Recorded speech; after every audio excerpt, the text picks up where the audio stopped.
Ayer el Coneval, el consejo que evalúa las políticas sociales en el país, dio a conocer que en 10 años han aumentado, o bueno, el balance de 10 años en el tema de la pobreza en México. La buena es que por un lado bajó el porcentaje de mexicanos pobres. La mala es que así como creció la población, crecieron los pobres, es decir, hay más que hace 10 años. También hay variaciones de algún tipo entre pobreza y pobreza extrema. Para platicar un poco más de detalles sobre ese tema, tengo en línea al titular del Coneval, a José Nabor Cruz. ¿Cómo está? Buenos días. ¿Qué tal? Buenos días. Muy de un gusto saludarte a ti y a tu auditorio. Muchas gracias.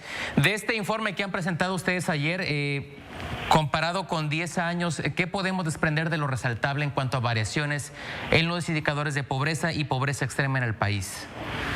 Bueno, justamente el día de ayer en la conferencia que dimos aquí en Coneval, mencionamos que a partir de un primer análisis de los datos que se ofrecieron a la sociedad el día de ayer, tenemos dos focos rojos que consideramos. Como recordarás, Coneval tiene un enfoque multidimensional de la pobreza y a partir de este enfoque se detectan 6 carencias sociales para la población. Y desafortunadamente, una de estas carencias, la de acceso a seguridad social, es la que aún manifiesta un mayor número de mexicanos. Para ser muy concretos, 71.7 millones de mexicanos aún manifiestan tener una carencia por acceso a la seguridad social.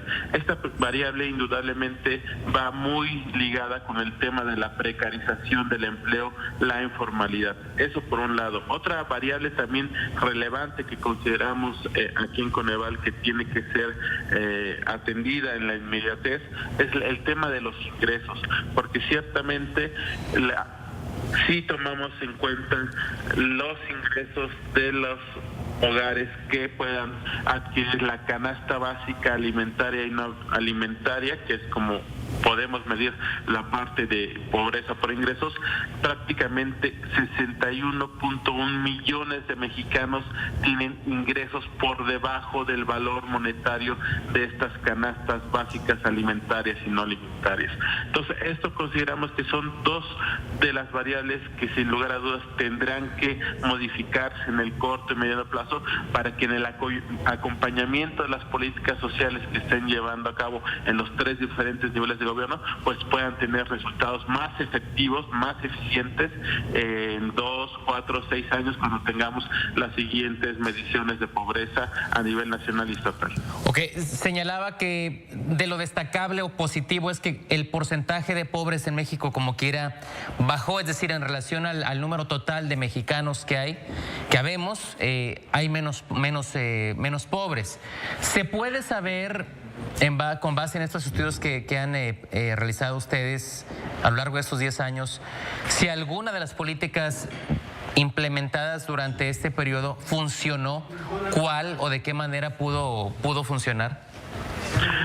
Me parece que ciertamente el rubro donde sí tuvimos una reducción tanto relevantes en el tema de pobreza extrema, no solamente en términos porcentuales, sino también en millones de personas. Pasamos de 12.3 millones en 2008 a 9.3 millones en 2018 y justamente ahí tenemos una reducción de algunas carencias sociales, sobre todo en la parte del rezago educativo y también la parte de accesos a servicios de salud, sobre todo en los dos primeros periodos de 2008 a 2012 hubo un descenso, una reducción importante de mexicanos que manifestaban esta carencia de servicios de salud, pero indudablemente el reto es que esta población, la parte que se considera como pobreza extrema, pues tenga una mayor reducción en el corto y mediano plazo, y ahí me parece que es fundamental el papel de Coneval.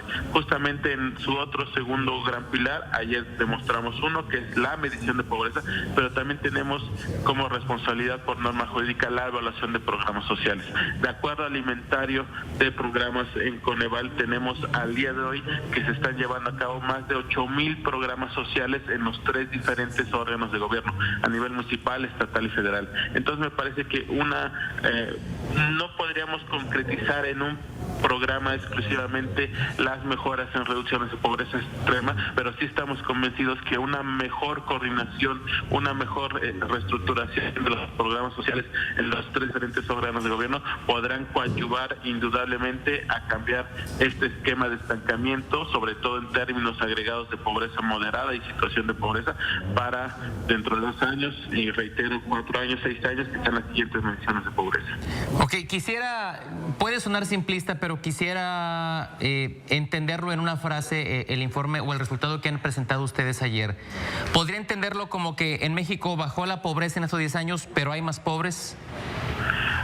Podríamos establecer, me parece que fue una palabra que usamos los consejeros académicos y tu servidor ayer, la palabra estancamiento.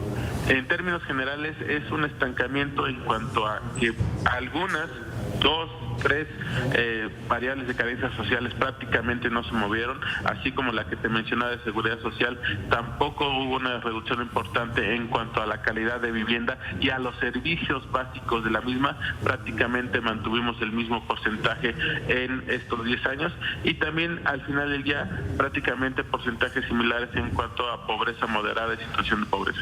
Me parece que una primera palabra sería estancamiento, pero justo titulamos este informe como retos y desafíos, porque consideramos que si bien hay algunos estados que han tenido mejorías, desafortunadamente la parte de los estados del sur del país siguen manifestando una fuerte presencia de población en pobreza extrema. Me parece que ahí es el desafío, y justo yo lo mencionábamos el día de ayer, México tiene que plantearse una gran reflexión nacional a partir de estos resultados de pobreza y de carencias sociales, para que evidentemente no solamente se busque el fortalecimiento de los programas sociales, de las políticas sociales, sino también un impulso en las partes de algunas otras variables macroeconómicas, como incremento de las remuneraciones salariales, el control de la inflación, que también es muy relevante por el tema de la carencia alimentaria, la parte de formalización del empleo, creación y fomento de inversiones públicas privadas.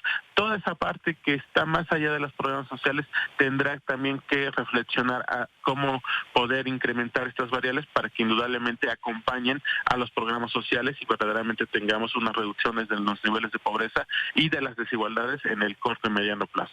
Ok, quisiera ir un poco más allá en esta entrevista. Usted tiene apenas unas semanas en el cargo luego de los cambios que se llevaron a cabo dentro del Coneval, la remoción de Gonzalo Hernández Licona y el nombramiento de usted como secretario ejecutivo del mismo consejo. En este tiempo, y dada justamente o enmarcado en esta presentación del informe, ¿han detectado ustedes, lo pregunto así directo, alguna irregularidad en los informes presentados anteriormente, algún maquillaje de cifras como se han reportado en otras dependencias, o simple y sencillamente han encontrado alguna irregularidad en el periodo que lleva usted a cargo?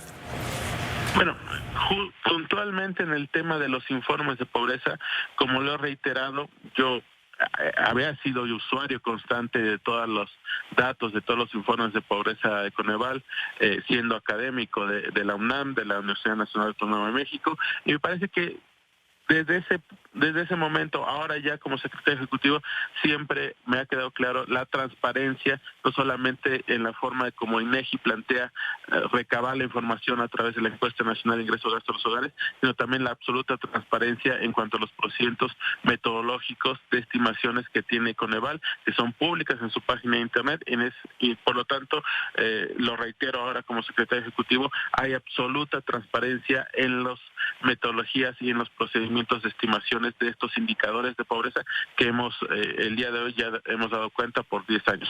En la parte meramente administrativa, justamente el día de ayer concluyó el proceso administrativo de entrega-recepción con Gonzalo, inclusive nos reunimos el día de ayer en Coneval, y evidentemente ahorita comienza una segunda etapa, revisión de mi parte, 45 días hábiles, para hacer una revisión a fondo en cuanto a los temas meramente administrativos. Si es parte de tu cuestionamiento, pero reitero, en la parte sobre las metodologías y enfoques, es muy claro la absoluta transparencia con la que ha trabajado Coneval a lo largo de la historia, y evidentemente continuará en el futuro. Muy bien, pues gracias por tomar la llamada, José Nabor Cruz, secretario ejecutivo del Coneval. Al contrario, muy buenos días. Gracias, buenos días.